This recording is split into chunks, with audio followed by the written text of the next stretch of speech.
It's time for Diablo 4. Diablo IV takes place decades after the events of Reaper of Souls. As we talked before, Malthael's genocidal campaign has just wrecked our world. Scores of death everywhere you see, and in that death, massive power vacuums have opened up across the world. Some quick lore beats about who this lovely lady is. Her name is Lilith. You've heard the words daughter of hatred being said around just because she is the daughter of Mephisto, the Lord of Hatred. So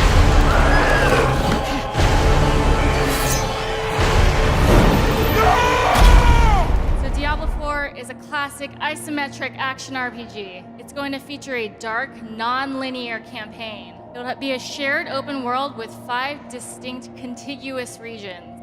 So when we talk about shared open world, we mean you'll see players outside your party, and you'll see different types of open world activities.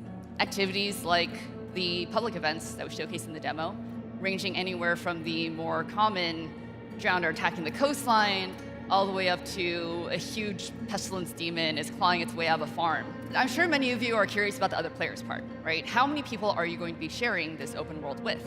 The number can actually be variable by location, meaning we might make a place less or more populated depending on what's going on there.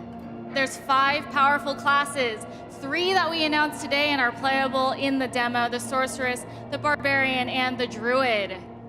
The Sorceress is the Master of Magic. She is your fragile caster class that deals high magical damage from a distance. The Barbarian is one of the main classes that everyone thinks of when they think Diablo. He has some brand new things about him as well. One of these things is the Arsenal system. This system allows the Barbarian to equip 4 weapons, 2 two-handed weapons and 2 one-handed weapons, allowing him to use more item affixes than any other class in the game, and also he can equip more legendaries than any other class in Diablo 4. The Druid is a shape-shifting class. The Druid can rapidly shape-shift into his human, werewolf, and werebear forms at a moment's need.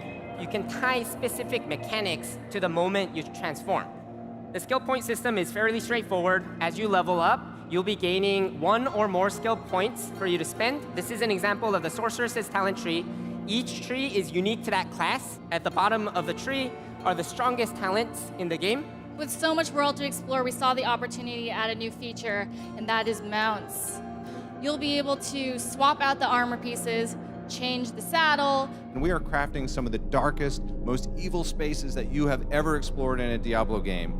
So Sanctuary is a large and diverse place, and we are filling it with lots of dungeons for you to explore, slay, and loot your way through.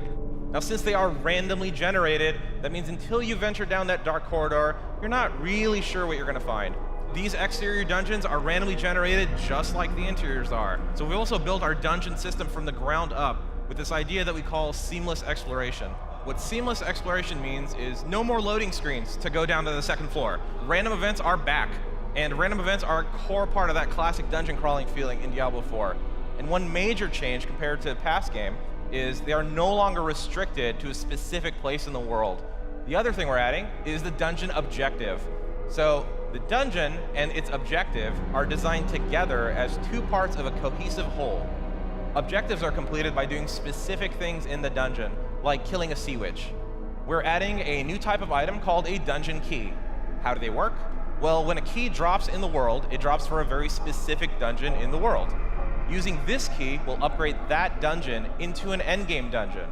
And finally, dungeon keys can roll specific dungeon affixes. Now, this is an entirely new feature. These are modifiers that increase the difficulty and complexity of the dungeons found throughout the game. In Diablo 4, there are a new category of affixes that we call enhancing affixes. These affixes take the monster's base powers and improve on them. This is our first world boss in the Diablo series, and it is so big that we had to pull the camera out just to frame the action.